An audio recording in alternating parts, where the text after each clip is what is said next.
Welcome back to Academia Biology, and it's me Sachinanthi. Previously in evolution we have completed with the different theories of evolution, and now today we will continue with the evidences of evolution. तो evidences में जो सबसे पहले आपका evidence आता है वो है paleontological evidences.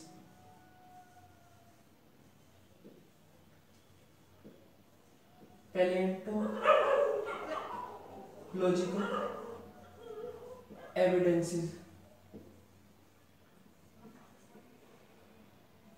तो पैलियोंटोलॉजिकल आपके एविडेंस वो होते हैं जो आपके फॉसिल्स की फॉर्म में प्रेजेंट होते हैं,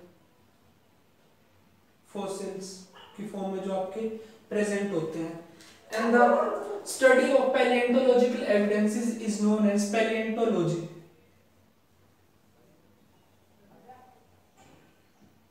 पैलियोंटोलॉजी. तो जो आपके फॉसिल्स होते हैं, फॉसिल्स क्या होते हैं? Fossils are the petrified remains of body part of the organisms that used to be present in the past times. मतलब जो आपके ऑर्गेनिज्म पास्ट में एग्जिस्ट करते थे, या तो उनके बॉडी पार्ट्स प्रेजेंट है, जैसे कि जो आपके हार्ड पार्ट होते हैं लाइक बोन्स, या फिर जो आपके टीथ वगैरह, या फिर जो उनकी बॉडी के पार्ट से कोई और चीज प्रेजेंट है. कई बार तो ये होता है जो आपका फॉसिल्स के अलावा जो आपके ऑर्गेनिजम्स होते हैं वो एज इट इज इंटैक्ट मिल जाते हैं, कहीं पे बर्फ वगैरह में दबे हुए, या फिर जो छोटे इंसेक्ट्स होते हैं वो आपके ट्री से जो रेजिन्स निकलते हैं उनमें भी ट्रैप हुए मिल जाते हैं. तो उस कंडीशन में क्या होता है, उनकी बॉडी में नेग्लिजिबल चेंजेस हो पाते हैं, डिग्रेड नहीं होती बॉडी. यूजुअली जो आपके फॉसिल्स होते हैं वो आपके ऐसी कंडीशंस में मिलते हैं जहां पे आपकी O2 की सप्लाई कट हो जाती है. O2 is not present. तो मतलब जो आपके O2 की सप्लाई कट होने से क्या होता है, जो आपकी ऑर्गेनिज्म की बॉडी होती है वो आपकी डिग्रेड होने से बच जाती है. तो उस कंडीशन में आपका ऑर्गेनिज्म ऐसे का ऐसे बच जाता है. तो आपके फॉसिल्स ऐसी जगहों पे मिलेंगे जहां पे आपकी ऑक्सीजन की सप्लाई कट हो जाती है. तो सबसे पहले देखते हैं जो आपके पैलियोंटोलॉजी, उसमें who is the father of paleontology. Father of paleontology is Leonardo da Vinci. Leonardo da Vinci. Then father of modern paleontology. Father of modern paleontology वह है आपके जी Cuvier. Then father of Indian paleontology. तो आपके Indian पैलियोंटोलॉजी के father हैं वो हैं आपके इंडियन पैलियोंटोलॉजी, वो हैं आपके बीरबल साहनी. बीरबल साहनी. तो ये आपके इन 2-3 पॉइंट्स में से डायरेक्ट क्वेश्चंस आ जाते हैं. फिर इसके बाद होते हैं जो आपके ऑर्गेनिजम्स होते हैं, फॉसिल्स जो आपके प्रेजेंट होते हैं, उनकी डिफरेंट क्लासिफिकेशन होती है, उनको अलग अलग टाइप्स में क्लासिफाई किया गया. तो सबसे पहले इसमें आते हैं आपके जो fossil. First is unaltered fossils. Unaltered fossils. तो देखो अनऑल्टर्ड से जैसा कि आपको समझ में आ रहा है कि मतलब ऑल्टरेशन यानी कि चेंजेस, जो आपका ऑर्गेनिज्म है उसकी बॉडी में बहुत कम चेंज होते हैं, वो आपका बॉडी ऑर्गेनिज्म की एज इट इज हमें मिल जाए, तो उस कंडीशन को हम बोलते हैं अनऑल्टर्ड फॉसिल्स. तो इसमें क्या होता है, कंप्लीट बॉडी ऑफ ऑर्गेनिजम्स.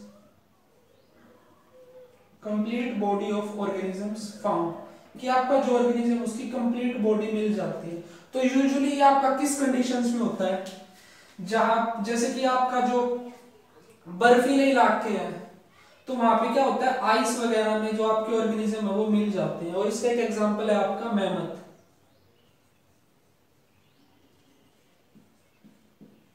जो आपके मैमथ है, एक उनमें से मैमथ की बॉडी आपकी जो बर्फ के अंदर दबी हुई एज इट इज मिली है. देन इसके बाद दूसरी जो कंडीशन होती है वो होती है आपकी जो आपके रेजिन्स होते हैं. रेजिन्स में जो आपके छोटे इंसेक्ट वगैरह होते हैं वो ट्रैप्ड मिल जाते हैं. अगर किसी ने जुरासिक मूवी का जो फर्स्ट पार्ट अगर वो देखा है तो उसमें क्या होता है, जो मस्किटो होता है, वो जो इंसेक्ट होता है, वो आपका रेजिन्स के अंदर मिलता है, उसी के डीएनए को वो एक्सट्रैक्ट करके फर्दर मॉडिफिकेशन करके नए डायनासोर्स फॉर्म करते हैं। तो ये आपके दो एग्जांपल मैंने बता दिया अनअल्टर्ड फॉसिल्स के। देन इसके बाद नेक्स्ट आता है petrified fossils. Then second is petrified fossils.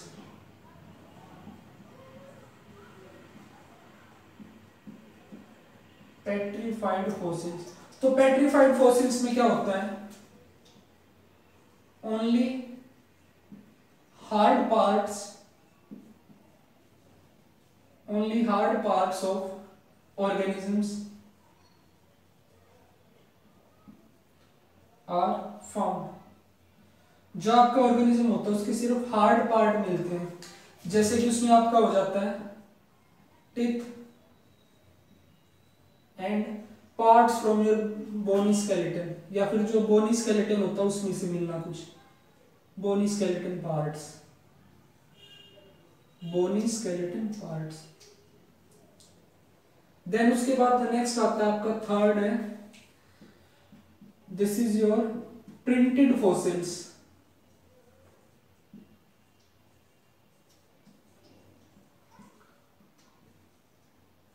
तो देखो प्रिंटेड फॉसिल्स में क्या होता है, जो आपका ऑर्गेनिज्म होता है वो नहीं मिलता है, बट जो ऑर्गेनिज्म वहां पे पहले प्रेजेंट था उसके प्रिंट्स वगैरह हमें कुछ मिल जाते हैं, उसके इंप्रेशंस हमें मिल जाते हैं। प्रिंट और we can say impressions, impressions of organism found, organisms found। तो उसमें आपका एग्जांपल आता है जो आपका आर्कियोप्टेरिक्स है, that is a connective link between birds and reptile, उसका जो था पेट्रीफाइड फॉसिल ही हमें मिला था। तो इसमें आपका एग्जांपल आता है आर्कियोप्टेरिक्स, आर्कियोप्टेरिक्स। देन नेक्स्ट आता है आपका coprolite fossils, coprolite fossils, fossils. तो देखो जो कोप्रोलाइट फॉसिल्स आपके कौन से फॉसिल्स होते हैं, कोप्रोलाइट में होता है जो आपका ऑर्गेनिज्म होता है उसका जो वेस्ट मटेरियल है, यानी कि जो उसका इंटेस्टाइनल कंटेंट या फिर जिसको हम बोल सकते हैं एक्सक्रीटा, वो हमें मिल जाता है, तो उनको हम बोलते हैं coprolite fossils. Intestinal contents, intestinal contents या फिर एक्सक्रीटा जो रिकवर हो जाता है, मिल जाता है, उसको हम बोलते हैं कोप्रोलाइट फॉसिल्स। तो ये आपके फॉसिल्स के टाइप थे। अब बात आती है, देखो डिटेल में या डेप्थ में तो जाने की जरूरत नहीं, बस बेसिक पता होना चाहिए। तो इन फॉसिल्स की एज को पता करने के लिए जो मेथड यूज करते हैं उसको बोलते हैं हम carbon dating method, carbon dating method. तो कार्बन डेटिंग मेथड में देखो जो आपकी कार्बन होती है उसके आइसोटोप को, रेडियोएक्टिव आइसोटोप को यूज करते हैं उनकी एज को पता करने के लिए। तो ये तो थे आपके पैलियोंटोलॉजिकल एविडेंसेस। देन नेक्स्ट जो आपके एविडेंस आते हैं वो है living fossils.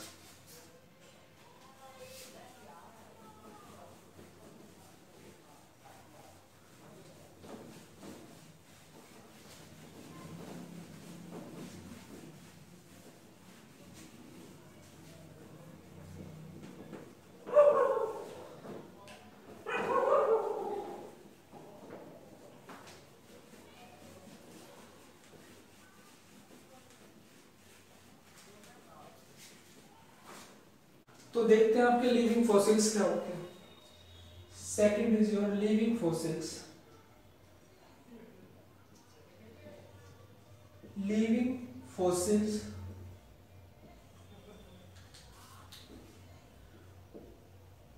only existing members of a group, members of a group।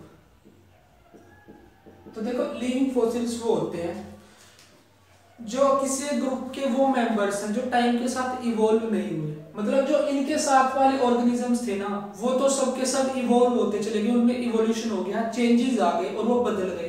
But जो लिविंग फॉसिल्स है उनमें कोई चेंज ही नहीं आया, तो उस तरह के ऑर्गेनिजम्स को हम बोल देते हैं living fossils. Living fossils we can say the organism that have remain unaltered from long time and are the only existing representative members of a group. Only existing representative members. Representative members of a group. तो इनको हम बोल देते हैं living fossils. तो इसमें आपका आता है एग्जांपल लिख लेते हैं कुछ। तो एग्जांपल इज गिंको बाइलोबा, ये आपका एक ट्री है that remains unaltered from nearly about 51 million years ago। 51 million सालों में इसमें कुछ खास इवोल्यूशन हुआ, कोई खास बदलाव नहीं आया। Ginkgo biloba remains unaltered from past 51 million years, from past 51 million years। तो ये जो आपका गिंको बाइलोबा इसमें पिछले 51 मिलियन सालों में कोई बदलाव नहीं आया और ये अब भी एग्जिस्ट करता है। पर जो इसके साथ के जो इसके और ऑर्गेनिजम्स थे और मेंबर्स थे इसके ग्रुप के, वो चेंज उनमें आते चले गए, उनमें इवोल्यूशन हो गया। देन दूसरा आपका लिमलस लैटिमेरिया। लिमलस यानी कि ये आपका एक अर्थ्रोपोड है जिसको हम बोलते हैं किंग क्रैब। लिमलस लैटिमेरिया, ये तो ये कुछ आपके एग्जांपल हैं लिविंग फॉसिल्स के। इसके बाद आते हैं आपके बायोज्योग्राफिकल एविडेंस। पर बायोज्योग्राफिकल एविडेंस से पहले एक चीज है, वो है आपका काफी important topic, that is evolution of horse. जो आपका हॉर्स था उसमें इवोल्यूशन कैसे कैसे हुआ, तो इसमें से कई बार क्वेश्चंस आ जाते हैं। तो इसको देखते हैं इवोल्यूशन ऑफ हॉर्स में। तो जो आपका हॉर्स का प्रिमिटिव फॉसिल था वो आपका मिला था नॉर्थ अमेरिका में। Primitive fossil of horse, primitive fossil of horse was found in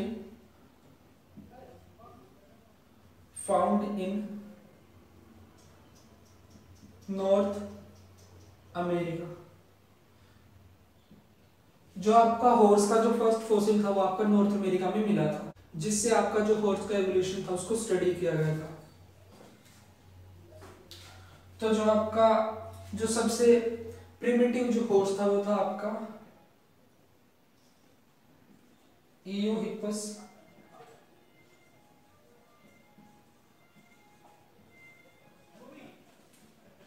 मैरीहिपस, Mary जिसको चिप्पस कुछ इस तरह से मैरी चिप्पस करके, Mary चिप्पस, मीजोहिपस, then Pliohippus, and the last is Equus, जो कि आपका क्या modern day horse, modern horse.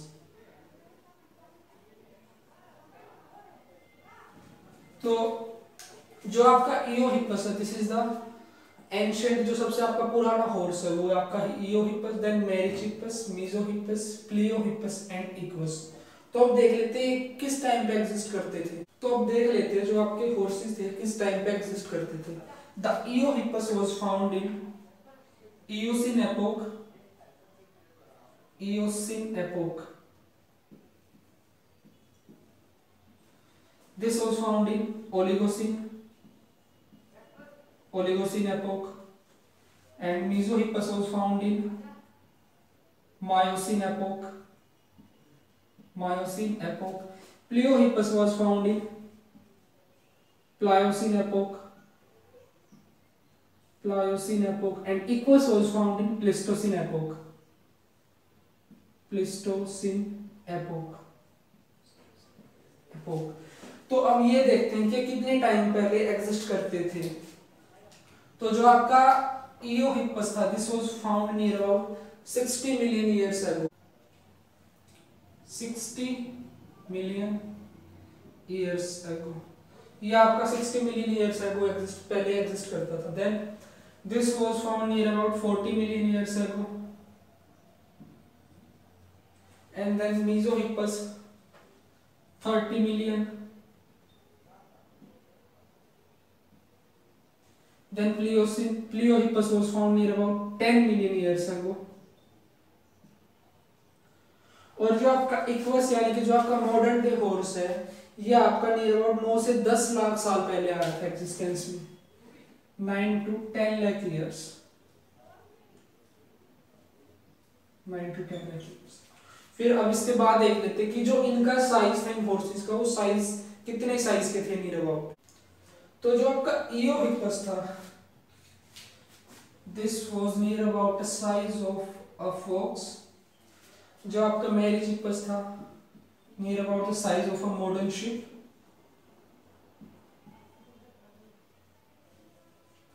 और जो आपका Mesohippus था, this was near about the size of a pony.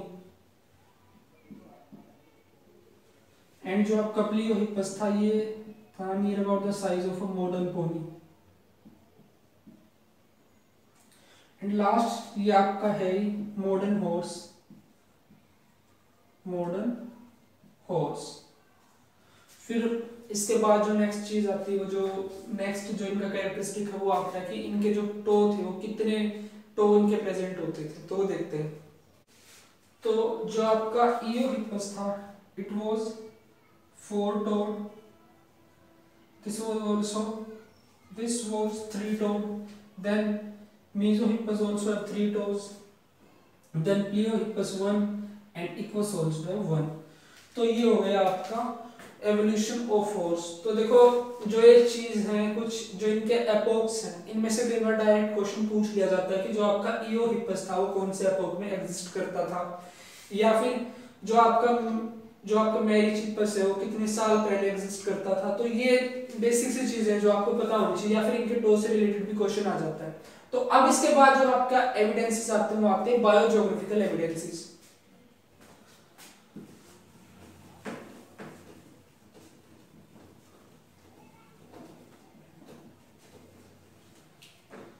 तो next criteria, next type of evidence is biogeographical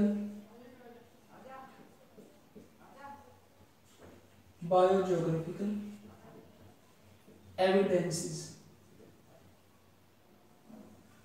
तो जो आपके बायोजियोग्राफिकल एविडेंसेस है, वो क्या होते हैं? Study of patterns of distribution of flora and fauna on the earth is called as biogeography. कि मतलब जो आपकी अर्थ है, उस पे जो आपके प्लांट्स और एनिमल्स का डिस्ट्रीब्यूशन है, वो किस तरह से, उस चीज की स्टडी को हम बोलते हैं बायोजियोग्राफी। तो देखो शुरुआत में क्या था, जो आपकी जो 7 कॉन्टिनेंट्स है, वो डिवाइडेड नहीं थे, they were existing as a single unit. उस सिंगल यूनिट को हमने नाम दिया था पेंजिया। ये राउंड था आपका। तो जो आपके 7 कॉन्टिनेंट्स थे, वो डिवाइडेड नहीं थे, वो सिंगल यूनिट में प्रेजेंट थे, जिसको हम बोलते थे पेंजिया। जो आपका ये पेंजिया था, इसके चारों तरफ इसको सराउंड कर रखा था वाटर ने। उस वाटर को हम बोलते थे पेंथलेज। कह सकते हैं काफी बड़ा सा ओशियन था, दिस इज पेंथलेज। ये आपका वाटर। तो अब क्या हुआ, जो आपका पेंजिया था, इसकी क्या हुआ, जो क्रस्ट थी, क्रस्टल मूवमेंट्स हुई इसमें, क्रस्टल मूवमेंट्स हुई। तो जो आपका पेंजिया था, ये आपका डिवाइड हो गया अलग अलग पार्ट्स में। तो जैसे ये पार्ट में डिवाइड हुआ, तो ये जो वाटर था, ये उन पार्ट्स के चारों तरफ चला गया, जिसकी वजह से जो आपके कॉन्टिनेंट्स थे, वो फॉर्म हो गए। और इस वाटर ने एक बैरियर की तरह एक्ट किया कि जो आपके कॉन्टिनेंट्स है दोबारा यूनाइट नहीं कर पाए। तो क्या हो गया, Pangaea divided, the Pangaea divided into parts, और जो आपका वाटर था H2O acts as a barrier between them. तो क्रिस्टल मूवमेंट्स की वजह से पेंजिया डिवाइडेड हो गया 7 यूनिट्स में, जिनको हम 7 कॉन्टिनेंट्स बोलते हैं, और उन्हीं कॉन्टिनेंट्स या फिर जो 7 पार्ट थे जिनमें डिवाइड हुआ था उनको हम बोलते थे रेल्स, डिवाइडेड इनटू रेल्स। तो ये आपका जो पेंजिया था वो आपका रेल्स में डिवाइड हो गया। तो ये आपके 7 रेल्स हैं। The earth is divided into 6 biogeographical realms called as 6 biogeographical regions called as realms. तो ये आपके जो रेल्स है कितनी है, 6। तो सबसे पहली है आपकी Nearctic, then पैलियार्कटिक, then South America, then Oriental,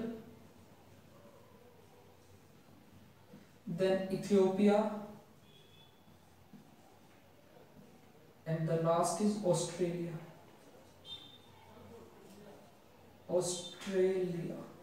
तो देखो जो क्रिस्टल मूवमेंट्स की वजह से जो आपकी अर्थ एक सिंगल यूनिट की फॉर्म में एग्जिस्ट करती थी, जिसको हम पेंजिया बोलते थे, वो डिवाइड हो जाती है 6 बायोजियोग्राफिकल रीजन्स में, जिनको हम रेल्स बोलते हैं। तो रेल्स में सबसे पहले आपकी Nearctic, then Palearctic, South America, Oriental, Ethiopia and Australia. ये आपकी 6 बायोजियोग्राफिकल रेल्स हैं। तो बायोजियोग्राफिकल एविडेंसेस में सबसे पहले आपका आता है discontinuous distribution of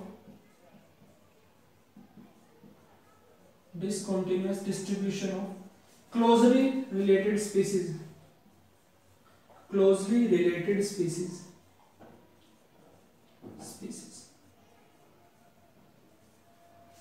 कि मतलब जो स्पीसीज क्लोजली रिलेटेड थी फिर भी वो काफी दूर दूर मिली एक दूसरे से। तो उसमें जो आपके एग्जांपल आते हैं वो देखते हैं। तो एग्जांपल में देखते हैं सबसे पहले आपका जो alligators are naturally occurring in USA and China. देखो एलिगेटर्स आपके काफी दूर की जगहों पे यूएस और चाइना के बीच में काफी मतलब डिस्टेंट प्लेसेस पे प्रेजेंट है। देन उसके बाद जो नेक्स्ट है वो आपका lung fishes naturally found in south America, Africa and the last is Australia. तो ये तो आपके 2 एग्जांपल हो गए डिस्कंटिन्यूस distribution of closely related species के। और इसी में आपके कुछ प्लांट्स के भी एग्जांपल आते हैं जो कि आपके यूएस और चाइना में मिलते हैं। वो है आपके ट्यूलिप, मंगोलिया एंड सरसोफ्राज। तो इसके बाद नेक्स्ट देखते हैं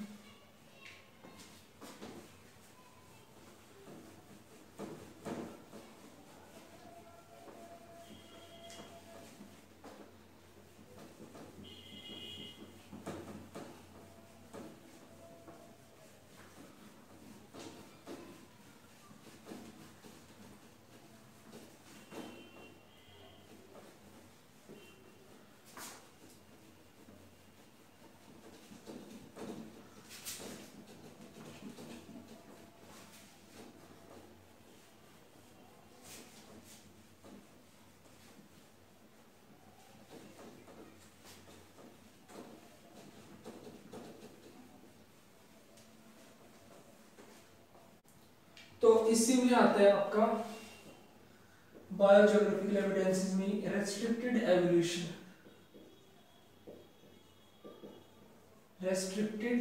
इवोल्यूशन। जो आपके egg laying mammals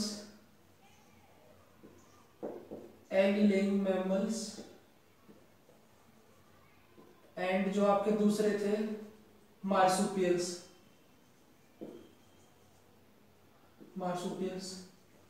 are found restricted only in Australia. जो आपके एग लेइंग मैमल्स और जो आपके मार्सुपियल्स है ये आपके सिर्फ ऑस्ट्रेलिया में मिलते हैं। The egg-laying mammals and the marsupials are restricted to Australia only. Then इसी में नेक्स्ट आता है आपका adaptive radiation.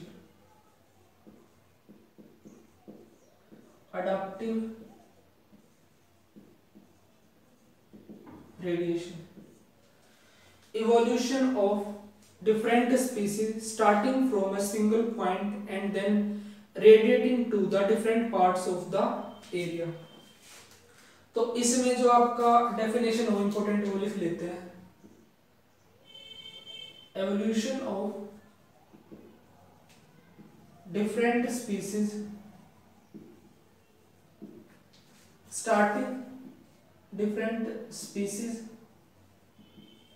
starting from a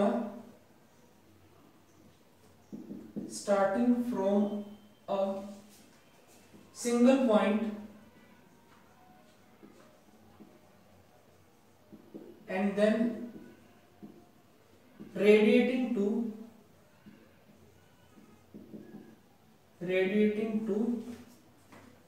other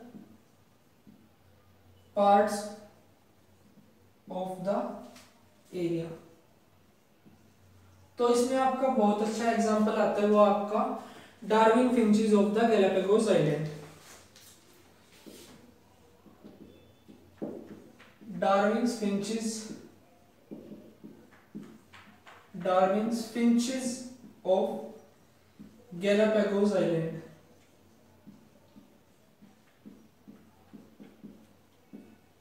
तो देखो एक गैलापागोस नाम करके एक आइलैंड था जिसपे डार्विन गए थे।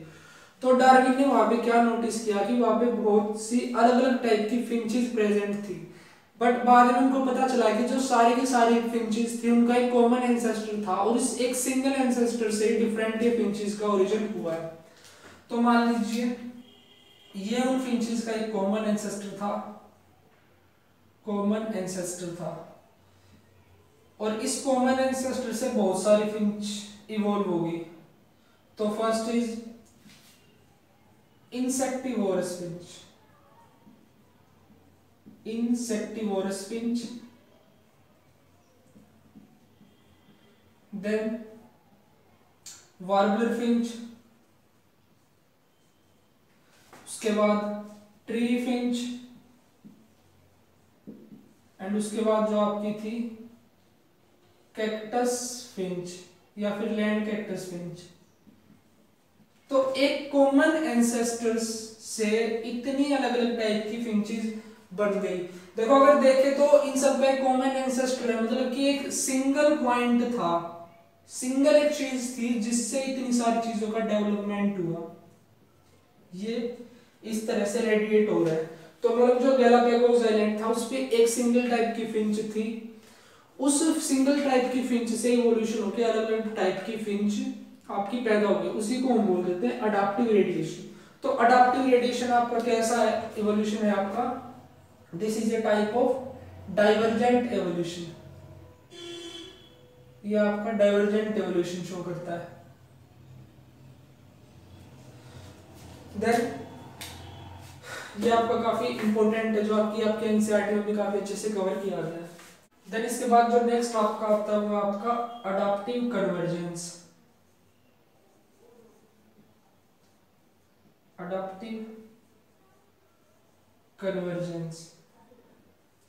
तो देखो जो आपका अडैप्टिव रेडिएशन था उसमें क्या था कि एक सिंगल एंसेस्टर से अलग अलग टाइप की फिंचेस का डेवलपमेंट हुआ।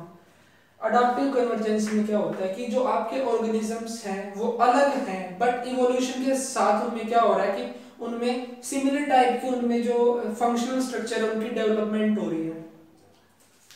तो अडाप्टिव कन्वर्जेंस में लिख सकते हैं हम development of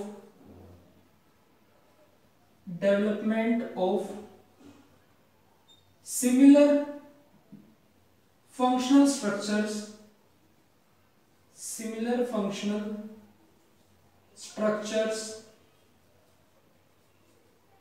in different species organisms और different species, यानी कि स्पीसीज उनकी ऑलरेडी अलग है बट फिर भी उनमें कुछ कॉमन जो फंक्शंस हैं उनके स्ट्रक्चर्स की डेवलपमेंट हो जाती है, तो उसको हम बोलते हैं अडैप्टिव कन्वर्जेंस। तो इसमें आपका एग्जांपल आता है प्लेसेंटल मैमल्स एंड आपके जो ऑस्ट्रेलियन मार्सुपियल्स। तो देखो जो आपके प्लेसेंटल मैमल में आप एग्जांपल ले लीजिए फ्लाइंग स्क्विरल एंड जो आपका ऑस्ट्रेलियन मार्सुपियल है आपका flying फैलेंजर।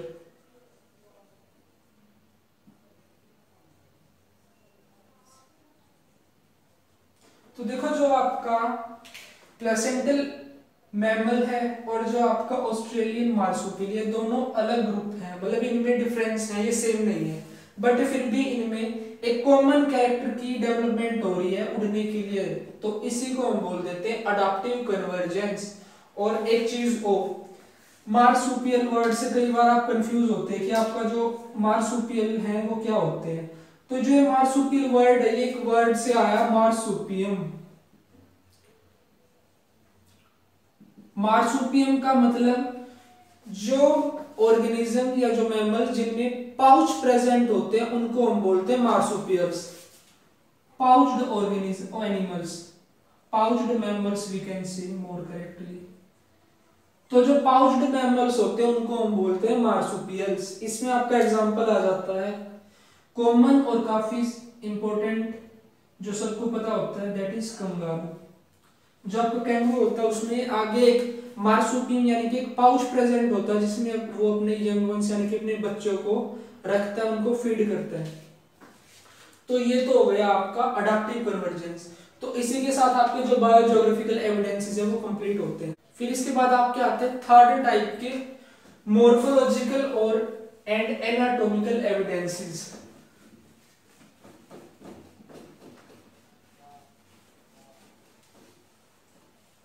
I don't know why the green color is not white up.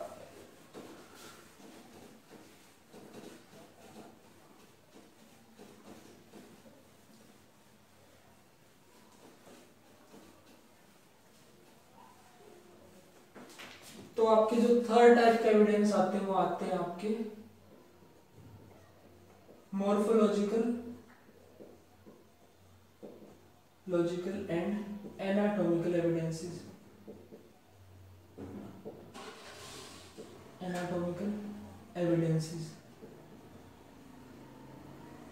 तो इसमें भी सबसे पहले आपका आता है analogous organs.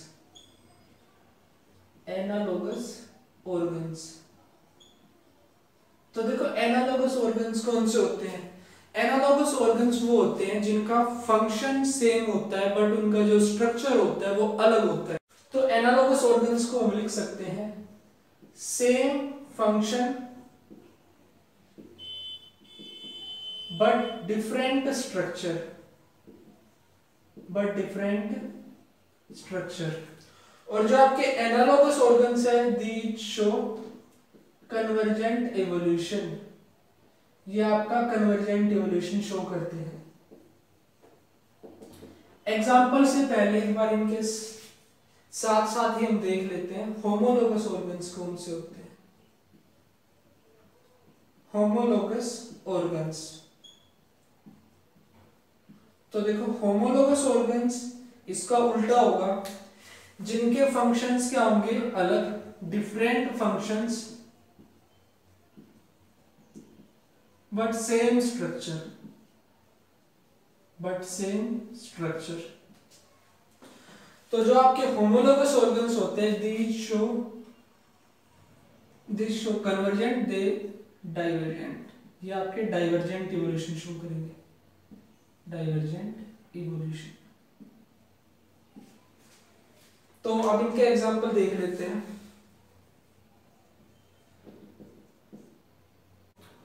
Wings of butterfly and bee, wings of butterfly and B.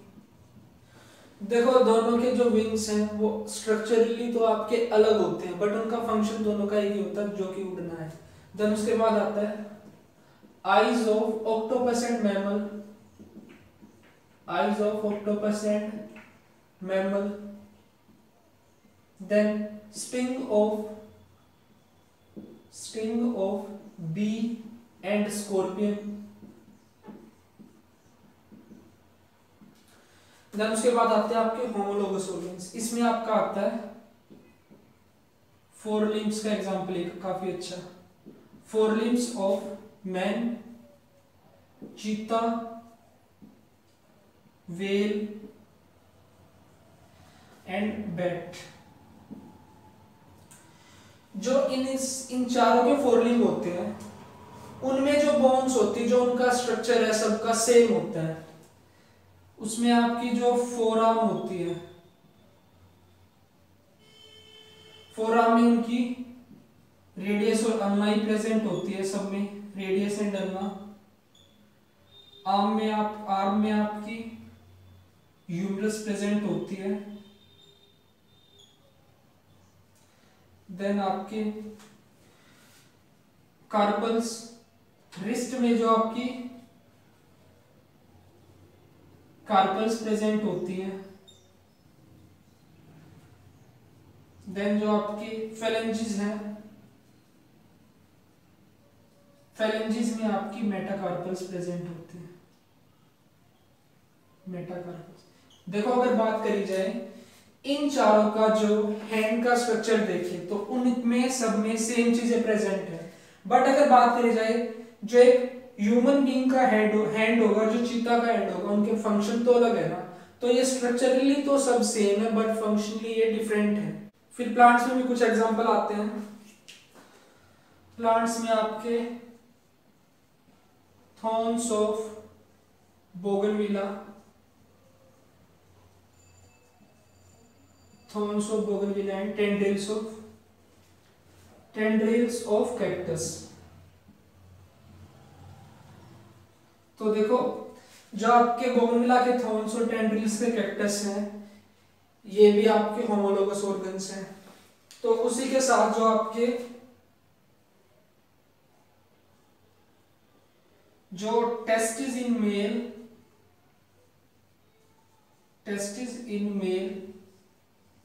and ovaries in female,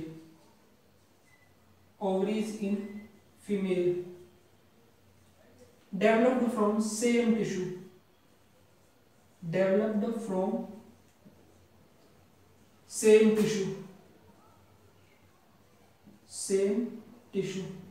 जो मेल में टेस्टिस होते हैं और फीमेल्स में ओवरीज होती है, वो सेम टिश्यू से ओरिजिनेट होती हैं।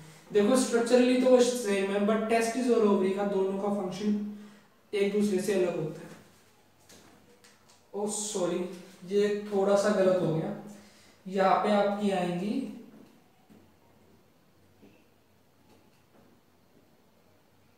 मेटाकार्पल्स, आपकी प्रेजेंट होती हैं पाम में,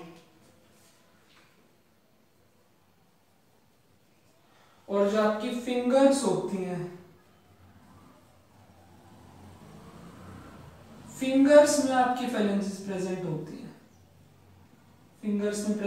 है, आपकी फेलेंजिस। तो ये हो गए हमारे एनालोगस और होमोलोगस ऑर्गन्स। फिर इसी में हमारे आते हैं next, that is vestigial organs.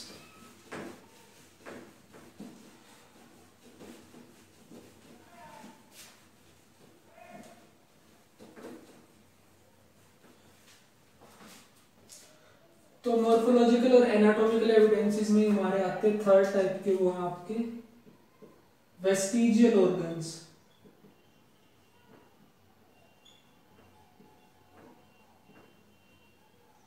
तो देखो वेस्टिजियल ऑर्गन्स क्या होते हैं। वेस्टिजियल ऑर्गन्स आपकी वो ऑर्गन्स है जिनका पहले तो कुछ इंपॉर्टेंस थी, उनका कुछ काम था, बट आज के टाइम पे उनका कुछ खास फंक्शन नहीं है, उनको हम वेस्टिजियल ऑर्गन्स बोलते हैं। Have no important function in present, no important function in present. तो उसमें आपके एग्जांपल आते हैं हेयर्स ऑन बॉडी। जो पहले के इंसान ह्यूमन बीइंग्स होते थे उनकी बॉडी पे बहुत ज्यादा हेयर्स होते थे, बट आज के टाइम पे उनका इतना इंपॉर्टेंस, उनका इतना यूज नहीं है, तो टाइम के साथ खत्म होते चले गए। फिर नेक्स्ट चीज आती है आपकी टेल बोन। टेल बोन यानी कि कोकेट्स। तो ये आपके कुछ वेस्टिजियल ऑर्गन्स के एग्जांपल है। और आपकी जो निक्टेटिंग मेम्ब्रेन, निक्टेटिंग मेम्ब्रेन, तो ये आपके कुछ कॉमन से वेस्टिजियल ऑर्गन्स के एग्जांपल है। इसी में एक एग्जांपल आपका और आता है mammary glands in male. Mammary glands in male, तो मेल्स में जो मेमोरी ग्लैंड्स उनकी कोई इंपॉर्टेंस नहीं थी, इसलिए वो टाइम के साथ डिसअपीयर होती चली गई। फिर उसी में आपका जो नेक्स्ट आता है वो आपका डी इज अटाविज्म, या फिर जिसको हम बोलते हैं रीअपीयरेंस ऑफ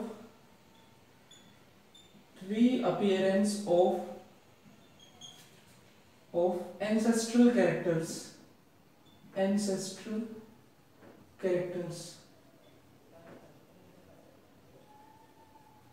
तो इसमें जो आपके एग्जांपल आते हैं, देखो क्या होता है कि जो आपके कुछ चीजें थी वो आपके टाइम के साथ खत्म होती चली गई थी, तो खत्म हुई चीजें दोबारा से वापस आ जाना, उसी को हम बोल देते हैं अटाविज्म, रीअपीयरेंस ऑफ एंसेस्ट्रल कैरेक्टर्स। एग्जांपल के लिए जो आपकी टेल मतलब जो आपकी पहले क्या होता था, जो ऑर्गेनिजम्स होते थे उनकी टेल होती थी, ह्यूमन बीइंग्स की भी, तो वो टेल तो टाइम के साथ गायब हो गई। तो गायब होने के बाद अगर वो टेल दोबारा से आ जाए तो उसको हम बोलेंगे अटाविज्म, क्योंकि वो एक बार गायब हो चुके ना इवॉल्व होने के बाद, तो वो भी आपका इसके अंदर आता है। या फिर एबिलिटी टू मूव पीना, एबिलिटी टू मूव पीना। तो देखो क्या होता है, पहले के जो ऑर्गेनिज्म मतलब ह्यूमन बीइंग्स थे अपने पिन्ना को मूव कर सकते थे। ये क्वालिटी कुछ ऑर्गेनिज्म, कुछ इंसानों में आज भी प्रेजेंट है। तो दोबारा से इस कैरेक्टर का लौट आना भी आपका अटाविज्म में आता है। तो उसके लिए जो मसल हमारी चाहिए वो आपकी ऑरिकुलर मसल, ऑरिकुलर मसल का होना, ऑरिकुलर मसल। तो ये आपके हो गए अटाविज्म के अंदर के जो कैरेक्टर्स थे। या फिर आपका जो एडिशनल निप्पल्स हो जाना, एडिशनल निप्पल्स, या फिर बॉडी पे long and dense hairs present हो, लॉन्ग एंड डेंस हेयर्स। और कई बार क्या होता है, जो आपका कैनाइन होता है वो पॉइंटेड हो जाते हैं, पॉइंटेड कैनाइन्स प्रेजेंट हो, pointed canines. Pointed canines shows carnivorous ancestors, carnivorous ancestors। तो इसी के साथ हमारे मॉर्फोलॉजिकल और एनाटॉमिकल एविडेंस फिनिश होते हैं। फिर हमारे आते हैं कनेक्टिव लिंक्स, शायद ये हमारा फोर्थ एविडेंस है, कनेक्टिव लिंक्स। कनेक्टिव लिंक्स, तो देखो जो आपके कनेक्टिव लिंक्स हैं ये आपके दो टाइप के हैं। ए इज लिविंग, जो आपके अभी भी मौजूद हैं, and B is non living, जो आपके अब प्रेजेंट नहीं है। तो कनेक्टिव लिंक क्या होता है? कनेक्टिव लिंक हम उन ऑर्गेनिजम्स को बोलते हैं जो दो डिफरेंट ग्रुप्स के बीच में कनेक्शन शो करते हैं। मतलब जो आपका वो एक ऑर्गेनिज्म होगा ना, उसमें उससे पहले वाले ग्रुप के भी कैरेक्टर्स प्रेजेंट होंगे और उससे नेक्स्ट वाले ग्रुप के भी कैरेक्टर प्रेजेंट होंगे। जैसे कि एग्जांपल के तौर पे जो आपका वायरस होता है, it is a connective link between living and non living, living and non living. ये आपका लिविंग और नॉन लिविंग के बीच में कनेक्टिव लिंक है। अब तक वायरस को ना तो पर्टिकुलरली लिविंग माना गया, ना ही फिक्स करके उसको नॉन लिविंग कहा जाता है। फिर नेक्स्ट उसके बाद आपका आता है जो आपका एक फिश है, live chimaera. It is a connective link between bony and cartilaginous fish, bony and cartilaginous fishes, cartilaginous fishes। Then फिर आपका जो आता है euglena, euglena is a connective link between plants and animals, plants and animals. ये आपका जो Euglena है वो प्लांट्स और एनिमल्स के बीच में कनेक्टिव लिंक है। फिजियोलॉजिकल एंड बायोकेमिस्ट्री से रिलेटेड जो आपके कुछ कनेक्टिव लिंक्स हैं, देखो अगर हम बात करें फिजियोलॉजी में, जो आपका ब्लड और जो प्रोटोप्लाज्म है वो मोस्टली आपका सभी कोऑर्डिनेट्स में उनकी कंपोजिशन सेम है। तो लिख लेते हैं इसको भी।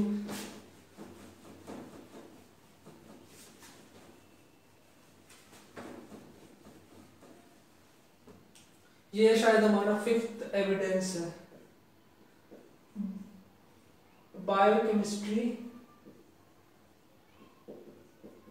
and physiological evidences, physiological evidences। तो अगर हम बात करें जो आपका ब्लड की जो कंपोजिशन है, same, nearly same, we can say nearly same in all coordinates, all coordinates plus जो आपके नॉन कोऑर्डिनेट्स हैं उनमें भी नॉन कोऑर्डिनेट्स।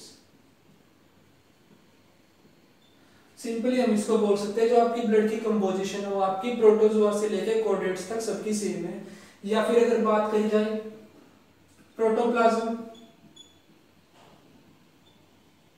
ये भी आपका सभी जो कोऑर्डिनेट्स हैं उनमें सेम होता है। फिर नेक्स्ट आते हैं आपके 6th इज वो है आपके embryological evidences, embryological evidences, evidences. तो देखो अगर हम बात करें एम्ब्रियोलॉजिकल एविडेंसेस की, जितने भी जो आपके कोऑर्डिनेट्स है अगर हम स्टडी करें, जो आपका चिक का एम्ब्रियो होता है, ह्यूमन का एम्ब्रियो होता है, या फिर किसी और ऑर्गेनिज्म का, या फिर मैमल का, या किसी रेप्टाइल का, जो उनकी सबकी जो इनिशियल स्टेजेस होती है वो सबकी कॉमन होती है, सबकी सेम होती है। तो उसमें सबसे पहले आपका जो एम्ब्रियो होगा उसमें सबसे पहले क्लीवेज होगा, फिर उसमें आपका ब्लास्टुलेशन होगा, देन गैस्ट्रुलेशन, गैस्ट्रुलेशन। तो अगर बात करी जाए जो ये इनकी इनिशियल स्टेजेस होती है वो इतने कॉमन होते हैं कि मॉर्फोलॉजी के बेसिस पे कई बार तो एम्ब्रियोज को देखकर ये नहीं बता सकते कि ये इस ऑर्गेनिज्म का है या फिर ये किसी और ऑर्गेनिज्म का है। तो सब में ये सभी स्टेजेस कॉमन होती है, पहले क्लीवेज होगा, ब्लास्टुलेशन होगा, फिर उसके बाद गैस्ट्रुलेशन होगा। तो इसी के साथ हमारे जो एविडेंसेस थे वो सारे कंप्लीट होते हैं एवोल्यूशन के। So guys, I hope you have understood all these things, and if you still have any doubt then you can ask me in the comment section. Thank you for watching me carefully. Stay tuned for the next one.